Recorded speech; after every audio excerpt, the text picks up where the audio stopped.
जय श्री कृष्ण फ्रेंड्स। तो आज हम ओनली इसके करंट अफेयर डिस्कस कर रहे हैं 3 मार्च के। तो फर्स्ट हमें पूछा गया है Vaibhav fellowship scheme, researchers from institutions featuring in the top 500 QS world university rankings will be eligible for the fellowship. So this is true. जो हमारी वैभव फेलोशिप स्कीम है ना, उसमें क्या है कि जो हमारे एनआरआईज हैं या फिर पर्सन ऑफ इंडियन ओरिजिन है या फिर ओवरसीज सिटीजन ऑफ इंडिया हैं, वो हमारे इंडियन इंस्टीट्यूशंस में रिसर्च कर सकते हैं 1 मंथ के लिए मिनिमम एंड मैक्सिमम 2 मंथ्स के लिए। तो ये नेशनल साइंस डे पे लॉन्च हुआ है on that is celebrated on 28th of February। And इसके बाद हमें क्वेश्चन पूछा गया international court of justice located in New York United States. So this is false because international court of justice के headquarters हैं हमारे द हेग नीदरलैंड्स में।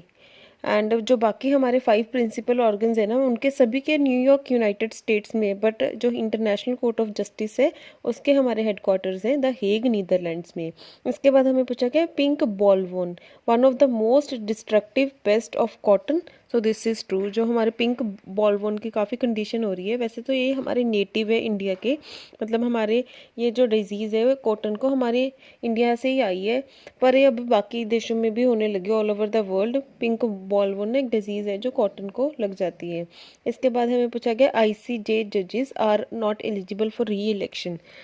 सो this is false. जो हमारे आईसीजे मतलब इंटरनेशनल कोर्ट ऑफ जस्टिस के जो जजेस हैं ना, 15 जजेस होते हैं from all different countries, and उनको इंडिपेंडेंट रहना पड़ता है। ऐसे नहीं होता कि इंडिया का कोई जज है आईसीजे में तो वो इंडिया के प्रति फेवर्ड होगा, ऐसे नहीं होता। वो इंडिपेंडेंट होता है and they take decisions independently.